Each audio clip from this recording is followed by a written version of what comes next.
Hey, everybody, welcome to another episode of Further Review here on BuffaloNews.com. Along with Jay Skurski, I'm Ryan O'Halloran. We are about 13 hours removed from Bills 23, Jets 20 at the Meadowlands. We're back in town. And before we review Jay's trip to Bethpage Black with his son, we'll get to that later. That's probably the highlight of your weekend for watching last night's rubbish. A main storyline that developed during the second half and then really in the locker room after the game was the penalties. And some were pre-snap, a lot of were judgment calls. As you canvassed the Bills locker room, what was sort of their reaction to the flag day? Yeah, I mean, let's start with Sean McDermott. He said that they have to be more disciplined. I think we've heard that before though from the Bills coach. This has been an issue at times with McDermott-led teams. It's been, I would say, up and down this season in terms of the penalty issues. But Ryan, I'm just reviewing an email that you sent to me earlier today. Some research that you did. They have had at least 11 penalties in the Sean McDermott era, so that dates back to 2017, 14 times. That's a big number. Yeah, And the Bills are 7-7 in those games, which I think actually speaks to Josh Allen's brilliance that they've been able to pull out 7 wins when you're penalized that often. But this was a game where both teams felt like they were trying to give it away, right? And we can argue the merits of some of the calls. There certainly on both sides, I thought some of the flags shouldn't have been thrown. The pass interference that Mac Hollins drew, I thought that was an uncatchable ball. The roughing the passer against AJ Epinesa, what's he supposed to do? I mean, that was a clean quarterback sack in my mind. Even the Spencer Brown unsportsmanlike conduct for roughing, it looked to me like he was finishing a block, like he's taught to do. So I think there's a lot of different angles, a lot of different ways that you can look at that. Number one, that officiating crew just seemed to be penalty happy. They just seemed to kind of make themselves the game. Number two, though, 6 of those penalties that and Sean McDermott pointed this out were either pre-snap or post-whistle. That's a far too big number. And then number three, the only good thing I guess you could say is that it was both-sided, right? It wasn't slanted heavily towards one team or another, but against a better opponent, the Jets are not a good opponent. They are not a good football team. That is going to come back to hurt the Bills. It's something that Sean McDermott has said often they have to clean up, but to this point, it has not happened. yeah. And when Sean usually says that, it usually bounces back for 1 week because he probably just pounds it home starting today, or excuse me, starting tomorrow during their first Wednesday team meeting. The thing that jumps out to me were the pre-snap penalties. That means a lack of discipline and a lack of attention to detail. The Bills through 6 games have 11 false start penalties. They had 13 all last year. This is not just a home road thing. They've had false starts at home. Remember that Arizona game in week 1? So, I mean, is there something going on with the snap count? Are guys, worried about their assignments? And then they get Deion Dawkins. He's supposed to be a leader during that quarter break. That was just a bad penalty. And, it seemed like he sort of had an agenda, I think, throughout that game, dating back to last year, dating back to the offseason. So I think your leaders are going to rise up this week and say, hey, enough of the tomfoolery. It almost cost them a game against the Jets, and it will cost them as they face better teams moving forward. And to your point, real quick on that, Ryan, I think Josh Allen showed some leadership on the sideline. We saw him, really kind of getting after some of his teammates, Dawkins included, about those penalties. It's unacceptable. And I thought the quarterback showed some good leadership in that situation. And Ryan, we saw a bounce back performance from quarterback Josh Allen coming off potentially one of the worst games of his career in week 5 against the Houston Texans, going 9 of 30. Allen goes 19 of 25 against a defense in New York that has given him problems in the past. Maybe not the flashiest of numbers, but in terms of, again, going the right place with the football, protecting the football, no interceptions. And then we just see the elusiveness, the mobility in the pocket, being able to make plays on those scramble drills. What did you make of the quarterback's performance last night against New York? Yeah, I thought he was great. And you mentioned the no turnovers. The only reckless play really was the fumble, where he should have probably ate it, taken the sack, but Osiris Torrance was right there to recover it. But what I asked him after the game was the buzzword this week efficiency? And he said 100% because He got too aggressive last week against Houston, throwing it downfield. Without being asked, he brought up last year's game at the Jets in week 1 where he said he got greedy, throwing it downfield, getting interception. So I think this was a take the short profit, and you can sort of stack those up into a big a big result. Touchdown passes. I thought he extended the play with Knox.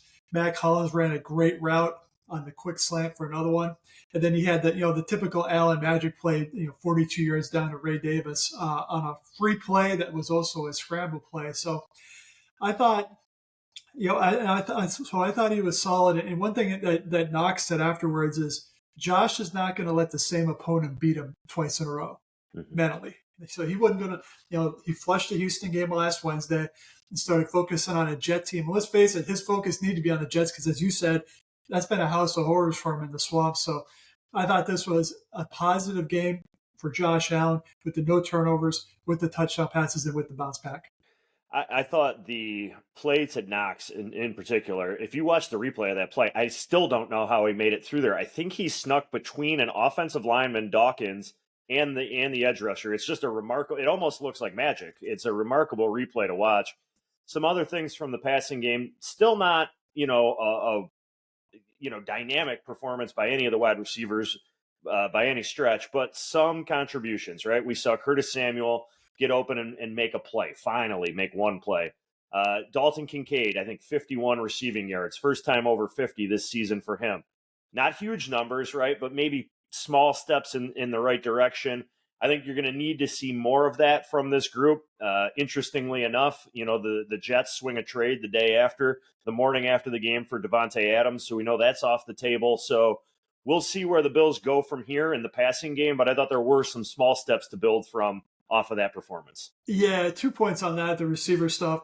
One, I thought Khalil Shakir sucked it the hell up. I mean, he during warmups, he was gingerly, would put it mildly. He clearly was not himself, but he felt if he could give him some catches, he would, and he did. Secondly, is we mentioned Adams last week. We mentioned the receiver market last week. Who's their game breaker? If they need to come back, if they need to move in a hurry, who's a guy they can get open 25, 30 yards downfield? I don't think this is the fault of the guys they have. It's just not their main skill set. So I think if I'm Brandon Beane at 4-2, I'm still looking over the next 2 weeks or 3 weeks until the trade deadline, not big game hunting, but okay, can there be a guy who does one thing well? Runs down the field very fast and can catch a ball or draw a penalty. I think that's still got to be at the top of the list for this personnel department.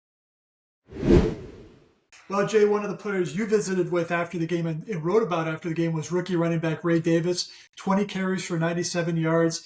James Cook missed his first regular season game in his career with an injury. Yeah, totally impressed by Ray Davis. What were sort of your impressions as you're watching it live, and also some of his comments after the game?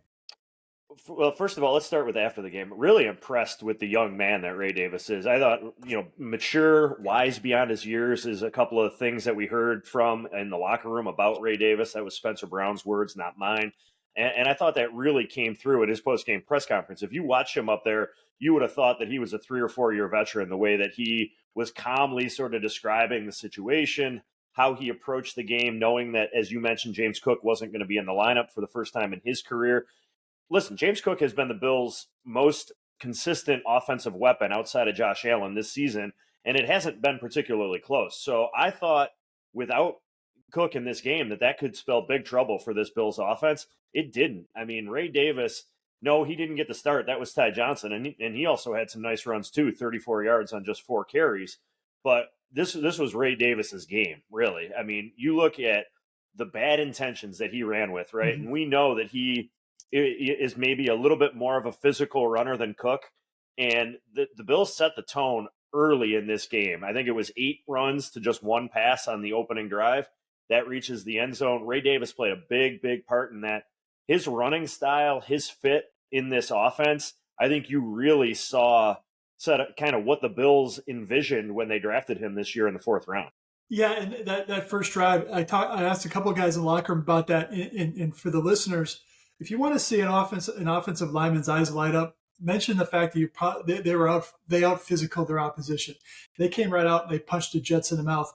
first pass to Kincaid down the sideline, ran through a tackle, ran over a guy. So I think Ray Davis really helps set the tone. He's got that low center of gravity, and he's just a punishing runner where he'll get 3 yards, bounce off a tackle, get 3 more. So I think it's a similar situation moving forward. I think to Dwayne Carter. When Ed Oliver comes back from his hamstring, Dwayne Carter I think has done enough to get playing time.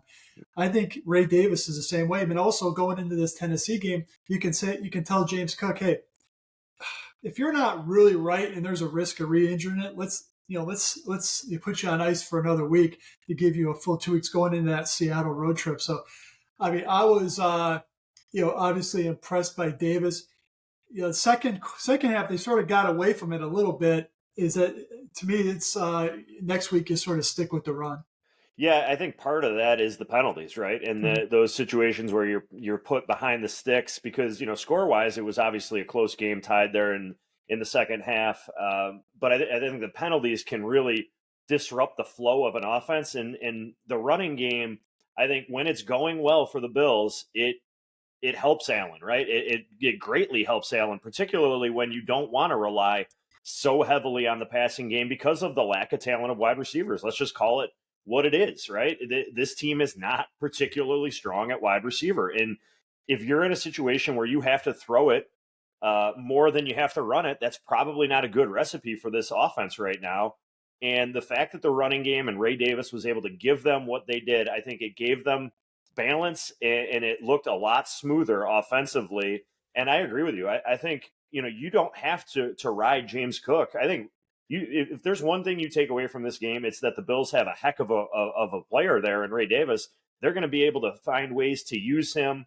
And maybe that keeps James Cook a little bit more fresh as the season goes on. To your point, maybe you don't rush him back into the lineup against Tennessee. I think I agree with your point wholeheartedly, Ryan. I think Davis showed he's got a role in this offense moving forward. And Ryan, when you look at the standings, this was obviously a big one, right? The last of 3 straight on the road, a divisional win. The Bills are now 2-0 in the division. They're 4-2 overall. Most importantly, they are sitting atop the AFC East. Had they lost this game, by the way, they would have been in second place in the AFC East behind the Jets, who would have been 3-3. Instead, New York now 2-4. So that's a 2.5 game lead on the Jets. The Dolphins at 2-3 are second in the division, but this win, I think, for the Bills really gave them some breathing room. And when you look ahead, as we will now here with the Titans coming into town, a 1-4 Tennessee team that seems like it's kind of dead in the water. I mean, this is a great opportunity, Ryan, to get to 5-2, to maybe even extend that lead a little bit in the division. Makes Monday night's victory all the more important when you look ahead to the schedule. Yeah, big time. And the Titans right now, they're a rebuilding team. I mean, they spent a lot of money in free agency, and I think they sort of got caught in between what they want to do, like a total rebuild or sort of a transition with Brian Callahan. Tell you what, though, they can stop teams defensively. They give up the fewest yards per game in the NFL. They have Jeffrey Simmons, a defensive tackle, who is a stud inside. So, and then Snead, the corner that Kansas City traded to Tennessee. So the Bills are obviously familiar with him. So the Titans are going to come in here. If they should come in here, nothing to lose. I would send blitzes at Josh Allen. I'd try to load the box and slow down the run game. If you give up a couple big plays, so be it. A point you made earlier today, Will Levis facing Sean McDermott's defense for the first time, I'm pretty sure, as a starter at least. Sean has sort of had his way with young quarterbacks in the past. Big time, yeah, big time. He has really kind of owned. Obviously Levis not a rookie quarterback, but just in terms of experience, overall starts, still very new in his career, and so I think this is a game that for the Bills, I think the one thing the Bills have to guard against is maybe a look ahead, right? You've been on the road for 3 weeks. Now you're finally home. This is no time to take your foot off the gas, so to speak. They've got to go out, and I think they need a decisive victory against an inferior quarterback. To your point, Tennessee can do some good things defensively, but how much is that team going to be checked out, especially if they fall behind early in that game? I think that's the perfect scenario for the Bills. Go out, get an early lead, get the crowd into it really loud, force Tennessee to throw the ball, right? Force Levis to be in situations where he's got to throw it. I think that gives guys like Greg Rousseau, AJ Epinesa the opportunity. I thought Epinesa, real quick, played a really strong game against the Jets, should have had 2 sacks. That's the type of performance that you want to see. You want to put Tennessee in those really stressful situations where they have to throw the ball. If the Bills are able to do that, 5-2, 7 weeks into the season looks pretty good on the record. I think most fans would have taken that. Most media members would have said that that's pretty optimistic for the first 7 weeks. So for Ryan O'Halloran, I am Jay Skurski. We will be back on Monday following the Bills at Tennessee. Finally a home game after 3 weeks on the road. A rare 1 p.m. Sunday start will be welcomed by all. Make sure to check out the next episode of Further Review then. Thanks for watching.